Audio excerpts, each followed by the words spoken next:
Hi guys! Hello Group 2, hello Group Mates, and welcome to my vlog. This is Big Borch and this is my YouTube channel. Ayan. So, this day we're going to learn the third modules. Okay, so sa module 3, meron kita duwa sang modules, 3A and 3B. Okay, so si module 3A is designing instruction in the different learning delivery modalities. Okay, so muna aton nga aton nga session for today. So before ko mag-proceed, gina-invite ang tanan anay, please do get your laptops and other resources. For those who have not yet printed the modules, please do get your laptops, may mga soft copy da para makasunod ka mo. Sa mga wala naman, or sa mga naka-print na, please do get it para makasabay mo sa atong session for today. So please, sa mga wala po na laptop, alert na, no ganyan tinamad, o barihin ang mga laptop kag magkuha na sa mga modules. Open the modules, module 3A, because that will be our topic for today. Okay, so go na, hindi na magtinamad, kaya kilala, takabala. Alert, alert. Get your laptops and click or open the module 3A. Okay. So, syempre, before ito magsugod, no? So, talaga pangita ka sa inyong mga laptop, sa talaga open ang inyong mga laptop, please, may hayo lang ko sa inyo. Gamay lang yung hayo, Okay? Gamay lang ang hayo. Please, before we proceed, subscribe and like my videos. Please subscribe to my YouTube channel and please like my videos. Okay? So, ang hindi na mag-subscribe, hindi mag-subscribe, kabay pangaluputon ka, ilanaton ka, ubuhon ka, kag modulaan ka panabor onan. Kabulok man ako kung ano imo nga masakit, ha? So please, inday nene, please subscribe and like my videos. Alright. So, before that, syempre, thankful dito kay Sir, sa mga sirs na dati Sir Colinco and Sir Dave for giving me the chance to explain to you the Module 3A. Okay, so now let's proceed with Module 3A. Okay, let's now proceed with Module 3A, designing instruction in the different learning delivery modalities. So, I assume nga tanan ara na naka-open na sa ilang laptop, kag na ara na sa inyo nga mga kamot ng inyo nga mga modules. So, let us now discuss our third module. So, Module 3A, so welcome to Module 3. Let's read first. This module focuses on how lessons and assessments are designed for the distance learning modality prescribed by the Basic Education Learning Continuity Plan. Okay, so this is our introduction for the third module. So at the end of this module, you will be able to differentiate between the learning delivery modalities prescribed by the LCP and between the different types of distance learning modalities. Anyways, ang LCP gali, meaning sa LCP is the Learning Continuity Plan. Ano na siyang LCP or ano na siyang Learning Continuity Plan? Sang April, gaan kami ni chance nga makaubra. So in behalf of Mama Ala, amo ginobra namon sa district office. So tanan ng mga schools yung tagaan sang or yun pa-require sa LCP. So nga sa LCP mo na siya ang kung ano nga delivery modes ang ubrahon sang school kag kung ano ang mga steps naton for the opening of the school year. So mo na siya. So our second objective is apply lesson design and assessment considerations for distance learning in light of the COVID-19 crisis. Our third objective is create a weekly home learning plan to guide your learners as they do independent study at home. So sa weekly home learning plan, I'll give you the link or I'll give you a sample of the weekly home learning plan. And our fourth objective is create an individual learning monitoring plan to keep track of the progress of learners who lag behind in completing the prescribed learning tasks. So don't worry, kay tagada makamusang template for the individual learning monitoring plan. Okay. So anong contents ang atong module? So atong module 3A we have 4. Lesson 1 is the understanding the LDMs. Lesson 2, designing lessons and assessments in the different LDMs. And lesson 3 is guiding and monitoring learners in the different LDMs. And syempre, ang atong nilak session. Okay? So there you go. So let's proceed now with the lesson 1. Understanding the different LDMs. Okay? So, please go through lang ha. Yun ang hindi ko na pag-ibasa, sinunod na tanong kay kabalo naman kamo sina. So, you already have your copy there, you already have your module. Please go through with the objectives. Okay, so here's some key topics or key concepts ang muna sila gali ang mga learning modalities naton subong. So, we have blended distance learning. So, pwede ta ka online, pwede ta ka modular. We have the blended learning, the distance learning. So, distance learning, amo ni siya ang like ang ginawa to subong modules dulong ang module ang module sa mga balay sa mga bata amo sa distance learning.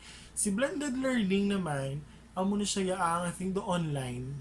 Oo. Then face to face learning, si blended learning gali going back, si blended learning gali amo ni siya I think ang synchronous or asynchronous learning. So masiling ka naman na synchronous dungan kamo tanan. Masiling kamo yung asynchronous like ang ginobra ko subong. Gaan ta lang kamo videos then kamo na bahala kung anong oras kamo malantaw or kung anong oras kamo ma-learn. That's asynchronous. Then we have the face-to-face learning. Amo na siya ginaobra tagid na previous school year. Homeschooling kung sa balay lang. Implementation guidelines for distance learning, the minimum requirements for distance learning, modular distance learning, online distance learning, and TV-based instruction or radio-based instruction. So, magiging siya tani ang nami sa aton if we have TV-based or radio-based. I think ang San Carlos, according to a good friend of mine, ang San Carlos para sa radio station. Ayan. So, ng mga resources na kinahanglan natin for this module. So, first, we have the guidance on distance learning. Ano na tanan sa Google Link. The non-negotiable minimum requirements for distance learning, still in Google Link. The distance learning matrix, which is sent ko na sa inyo, I guess. The supplementary handout from the learning delivery modalities, ara man sa link. The lesson 1, activities, mga may key answer ta ha. And syempre, dapat prepared naman ang aton nga study notebook. Okay? So now let's go on with our activity. So, di ba? Matasig lang na yun dapat. Wala na yung pakambot-kambot. May activity na lang dayon. Alright. So, let's do a quick check of your knowledge for the 4 modalities prescribed in the LCP. You have the face-to-face learning, the distance learning, the blended learning, and the homeschooling. So, face-to-face learning, amo na siyang may face-to-face interaction. Ato ba lang tag 20-20 lang kabata or 25 or 30 kabata sa classroom. That's the face-to-face learning. Si distance learning, amo na siya tingin ginobra ta sa buong dulong modules, kwaon ng sang parents sa module sa eskwelahan kag dulong Manila. Blended learning, I think amo na siyang synchronous and asynchronous. Correct me if I'm wrong ha, that's based on my understanding lang, based sa mga katabo, is blended learning, amo na siyang synchronous and asynchronous. And the homeschooling, sa balay lang. In your own words, define each modality. Gintagahan tala kamuklo. Kabalo na kamo na. So write your own definitions in your study notebook when you are done. So check lesson 1, activity 1 answer key to see how well you did. Ara naman, may clue na naman kamo. Kamo yung magkuhan. Wala na songin kakasabat kay my answer key. Correct. Okay, so now answer this question. Which of the LDMs do not have an F2F learning component? Write your answer in your study notebook, then check it again on the answer key. Ayan. So, our first activity, basic, essay lang na siya, define. Ayan. So, again, muna siya nga ito nga, activity 1. Let's now proceed with activity 2. So, kanina, remember nga may taging hatag nga na resources. So, kinahanglan ta to liwat. Please, again, open gid na naman ang mga documents, the guidance and distance learning, and non-negotiable minimum requirements for distance learning. So, go through the readings, complete the distance learning matrix. Send ko na sa inyo. Share your completed matrix at your next LAC session. Your goal is to come to a shared understanding with your peers on the different DL modalities and their defining features and requirements. Note that when a vaccine is already available and face-to-face will be allowed by the IATF and by the LGU concerned, any of the DL modalities may be combined with F2F learning to come up with a blended learning. So learn more about blended learning in the supplementary handout on blended learning delivery modalities. So ara na tanan sa mga link na ginapang send sa inyo. Okay, so again, that is activity 2. Next is activity 3. Oh, di ba? Ang bilis, activity 3 na tayo, girl. Oh, carry kasunod. Oh, so sa mga wala daw modules, please download anay ha. Kaya basta kang gawakal lang kundi kagway, kaya kabalo ko nang ginawakal ko, nene, please. Oh, ayan. So please kabalo ko naka-download na. So open ang laptop, pabayadaan yung hulugasan, pabayadaan si manahon, pabayadaan si asawahon, at tubagong danay si module. Correct. Then, let's proceed with activity 3. Consider the situation in your school or division, your organizational capabilities, your level of resources, like the infrastructure, the financial resources, and the human resources, the level of experience in DL, the health and safety status, context and capacities of your learners and their households, etc. Then rank the DL types. DL is distance learning. The MDL, the TVBI, the RBI, and BL. Ang MDL gani, this means, ano na siya gani, MDL? MDL is the modular distance learning. Si ODL is online distance learning. Si TVBI, this is your TV-based instruction. Si RBI is your radio-based instruction. And si BL, which is your blended learning. So you rank these DL types from easiest sa pinakahapos to the most difficult to implement sa pinakabudlay. Give the reasons of your ranking of each. Replicate the following table and write your answers in your study notebook. So be prepared to discuss your ranking at your next LAC session. So karon na session kita, ha? Alas 2 or alauna, basta inang mag-Google Meet lang ko para hindi hakog sa data, ha? So, ano din yung activity, so please go through with that. Okay? Next is activity 4. Activity 4, the LCP assures that all possible measures will be taken to ensure that no child will be excluded from learning during the COVID-19 crisis. Think about groups of learners in your school who might require a special consideration to be able to participate in distance learning. Describe what targeted interventions you would develop to include them. Listed below are some examples which may be relevant to your context. Add others as appropriate. Write down your answers in your study notebook and share your ideas at your next LAC session. Oh, diba? Grabe ka mag-English, girl. Kaya mag-kuhan. Charot. So, we have here the learner group. The first column naton, we have the learner group. The second column, the targeted intervention. So, the first column, sa learner group ta, so may ala kita sa number 1, we have the learners without parents or household member who can guide and support their learning at home. So anong yung mga targeted interventions sina? Learners without parents, yung mga wala ba mga ginikanan or household member nga makaguide and support sa ila. So next is beginning readers for K to 3. I don't know, are we going to answer this one pa? Kasi high school man tayo.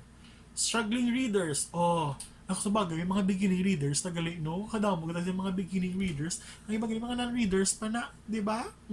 Sila yung magkuhan. Struggling readers, talo, ara, medyo damo-damo. So, struggling readers. So, ano nga ito nga? Intervention. Inaccessible, like those living in remote and or unsafe areas. Do we have that? I don't know. Indigenous people, so mga tribo ni Indes. Charet. Indes tribe. Charot. Persons with disabilities, especially yung mga hindi mayo kakita or yung mga hindi mayo kahamal. Yan. And others, here's specified. So ano nga yan natin nga targeted intervention sa amusina. Oh, well done! You have completed lesson 1. You may now proceed to lesson 2. Kadasig lang! Ayan. So, lesson 1 na ha. So, now let's proceed with lesson 2. So, answeran nyo na ha.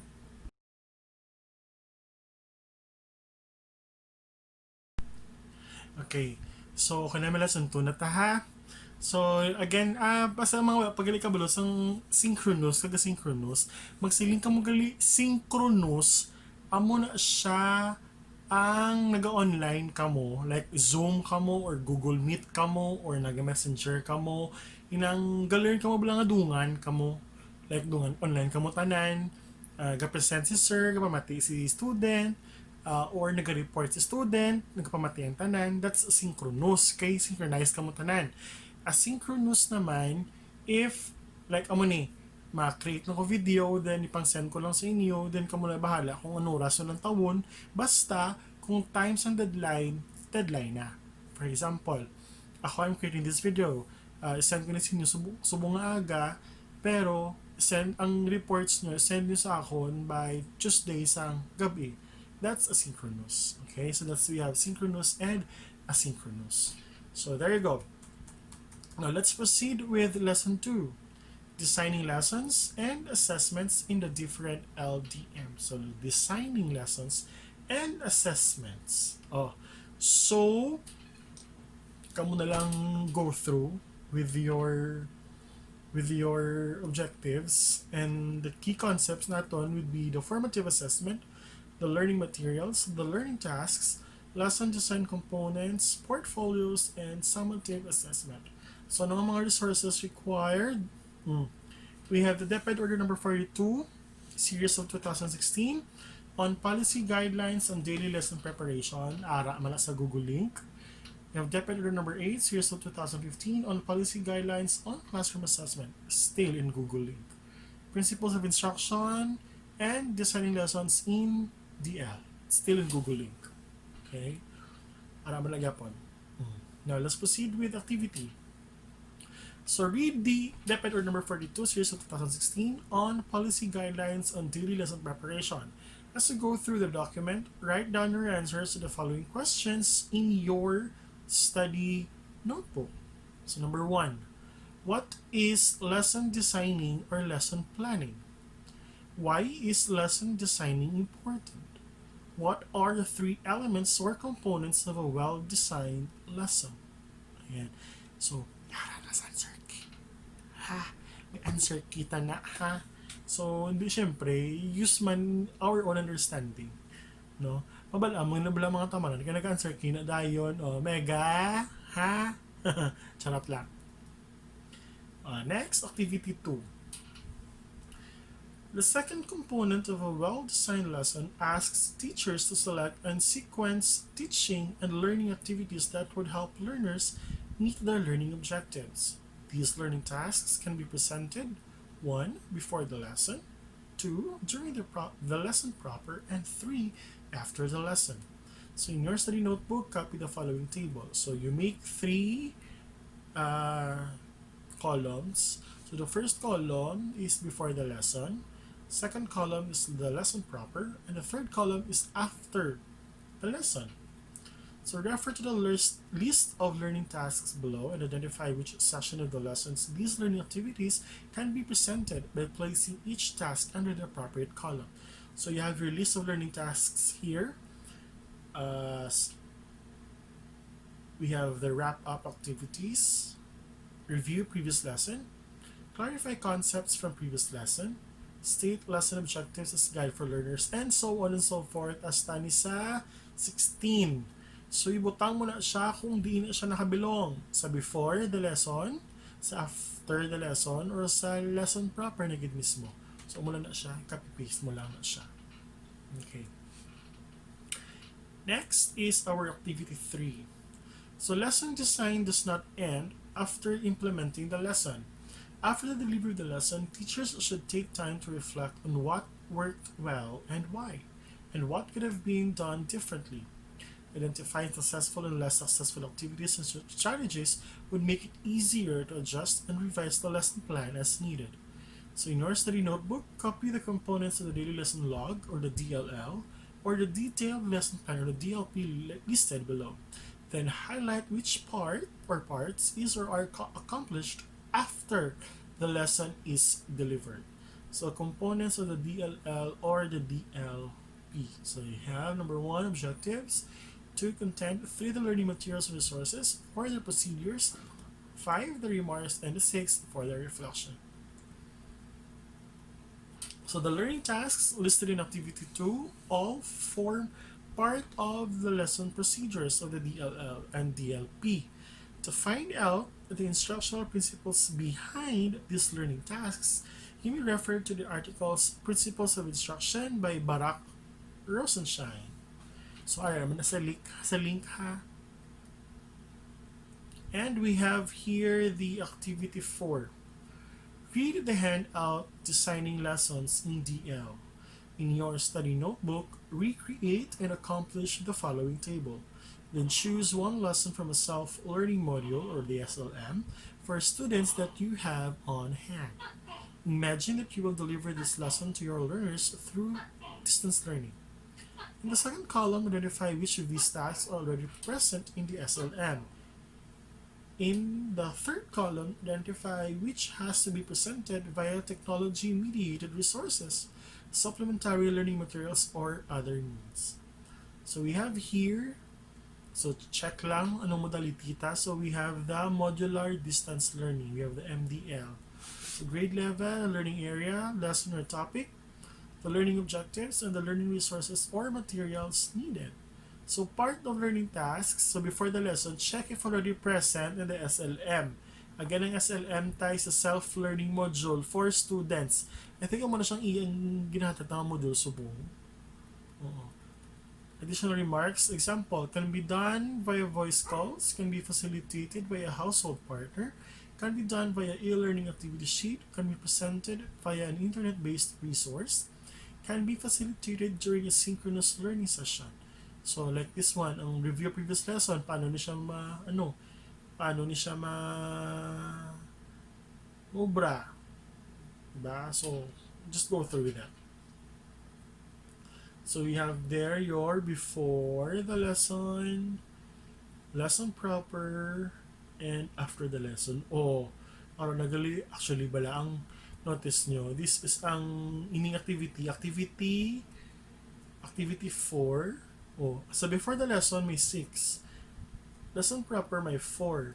After the lesson we have 6. So actually muna ni siya ang answer. Tas activity 3. Tama. Activity 2 gali. Muna ni siya ang atong answer sa activity 2. Diba? So may clue na kamo. Next.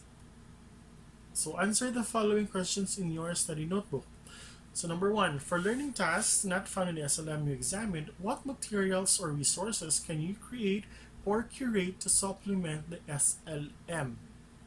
Number 2, what kind of additional support can you give sa learner, sa household, partner, so they are guided throughout the lesson?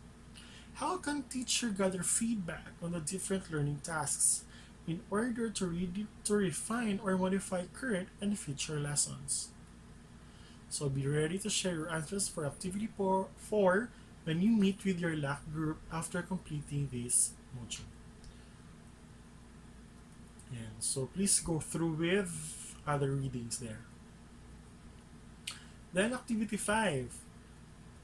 Okay, so this is activity 5. So assessment is always a part of designing instruction. Read Depend Orders 8, Depend Order number 8, series of 2015 on policy guidelines on classroom assessment to learn about assessment. So please open it.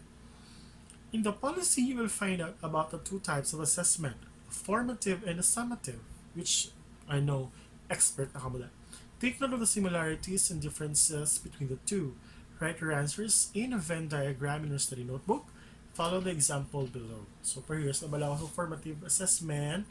So madungong ma-create ka muna da circle. So Venn diagram. So ma-create ka muna circle. So like this one, no? So this is A, B. So si A mo, si formative, si B mo is your summative. So sa diri yung sagwa, ano ang para lang kay A. Okay? Ang sa sunod naman ni B, ang para lang gid kay B. Ang sa A, sa tunga ni nila, wait a moment, ang sa tunga ni nila, oh my god, ang diri sa tunga ni nila, ano ang ilang similarities? Ang sa A, ano nga lang kay A? Ang sa B, ano yung ara lang kay B? Ang para kay A lang ha? Hanggang B para naman kay B. Ang sa circle ni B, paangaral lang niya kay B. Ang sa circle ni A, ano lang niya kay A. Ang sa tunga din nila, yung kita nyo, ga-share sila. Ga-share sila space. So, meaning to say, ano ang may ara kay A, may ara man kay B. So, ang similarities nila. Okay? So, that is for activity 5. Next is the activity 6. So, there are various methods of assessment. Read table 2 of depth order number 8. Okay, so go on. Read everything. Read. Just go through lang na ha. So you have there a table, assessment method. For example, short quiz. So how to adapt the assessment method in DL. So kung ga face-to-face ta, may short quiz, gata ta short quiz. For this time, paano ta i-adapt ang short quiz? So example, I will send a 3-item quiz via text message before the lesson. Grabe. Based on the responses, I will take note of the common misconceptions and clarify them to the learners during our online session or via text message. So, kita guro, since we are modular, hindi ta na sila guro makuhaan, hindi ta na sila guro ma-text, no? Or I don't know. The short quiz sa mga modules na may mga short quizzes naman kita nga daan. So, be ready to share your output. So, and you try to answer these with your colleagues. What assessment methods are common among the group members? Number 2, what are the challenges in doing assessment in DL? Ito medyo mahirap-hirap to. Despite the challenges, what opportunities can you and your colleagues explore to make assessment doable in distance learning? Next is activity 7. So sample learning outputs obtained from different assessment methods may be collected to build a learner's portfolio. So read guidelines in the preparation of portfolio and e-portfolio to find out how to construct and use it. Okay, so after reading your references, please answer the following quiz to check your understanding about using a portfolio to assess the learner. So let's just check this one, if it's true or false. Okay, so good job! You are done with lesson 2. You will now proceed to lesson 3. So, we're done with lesson 2 and now, lesson 3 naman kita. Okay, so we are now in module 3. Guiding and monitoring learners in the different LTMs. Are you still with me, guys? Kaya pa ba? Kaya pa ba? Kung mga nasa 11 minutes, naka 20 minutes na tayo. So carry pa na siya. Konting laban pa. Konting kembot pa. Okay, so we have here, please go on lang basa sa aton objectives for our key concepts and for our resources, ara naman sa Google link. Please, sa mga pa naka-download, please download gid anay. So we have, now let's proceed with activity 1. So after the simple checkup quiz below, read and match the descriptions in column A with the terms in column B. So write your answers in your study notebook. So that's 1. Then read check-up activity. Please read mga sample weekly home learning plan for blended distance learning and sample weekly home learning plan for modular distance learning and for online distance learning. Makita nyo na siya kay ara na siya sa naka-underline na siya ha. Okay, so the WHLP, the weekly home learning plan. Ara man na siya sa Google link. So activity 2, please go through na lang kay kalawig siya. So I know kaya ni ganun sindihon. So mga ano nitawag mga sorry, nakalipat ko. Mga own understanding, kaya rin yun na. Activity 3, read items 7 to 11 of the Appendix D of the PED Memorandum. After you read the guidelines on creating an ILMP or the Individual Learning Monitoring Plan, copy and fill the table below in your study notebook. So, ayan. So, we have weekly home learning plan. Anong purpose na? The individual learning monitoring plan, anong purpose? For whom? Para kasino? Components. Ano mga components? And has to be communicated to parents. So, yes or no lang siguro. So, check again the answer key. Activity 4. So, assume that after going through the outputs submitted by your learners, one of them has problems completing the learning tasks for the first 2 weeks. Think of a possible difficulty the learner may have encountered in accomplishing the learning tasks. Apply what you have learned about ILMPs in Activity 3 and create an ILMP for that particular learner who lags behind. So read and use the ILMP template. Consider the components of the ILMP that were described in Activity 3. So ang ILMP, ara man na sa link. May ari ko digin prepare nga iyagid ka school. I guess na napangatang nadala sa napangatang in this inyo. So share the ILMP during your next lab session. So before leaving this module, take note of the following key messages. Take note. Number 1, there are no perfect lessons. But with careful planning, reflection, and continuous adaptation before, during, and after lesson delivery, you will be able to design lessons with your best efforts and maximize learning in this new context. It is important for teachers to keep track of how the students are doing, get feedback from the learners, their learner self-assessment, and from the learning facilitators or household partners in order to continuously improve lessons and provide support for learners as they learn. Third, one way of getting feedback from learners is by communicating regularly with them and their families. So maybe sila dapat may load yun tanino. Diba? Agree ka mo guys. Agree ka mo. Dapat may, may load. Ayan. As teachers, you need to make your presence felt. So, mapabatsyag ta sa ila. So, nagkakatulog ta sila. Kung nagkakatulog sila, so, doon sila ng mga kadamguhan. Charot. And send a message to the learners that they are not alone in this situation. Hello? So, kata ko labi nila konsensya. Yes. This will greatly help them stay motivated. So, syempre, amugin mo ng obrata as teachers. So, as teachers, you are part of a larger community of learners and would need support from your coaches, school heads, and fellow teachers as you adapt to the new normal. So, here in Asamhs, kabalo ko, gabuligay gitaya. Tama. Yes, agree. Yes, we do help each other. And it's so nice na kailangan mo gitaya mga co-teachers niya. In case you need help, in case you need support, someone to talk to, or balik mabulisin sa mga modules, I know there are really teachers who are very helpful. Tama.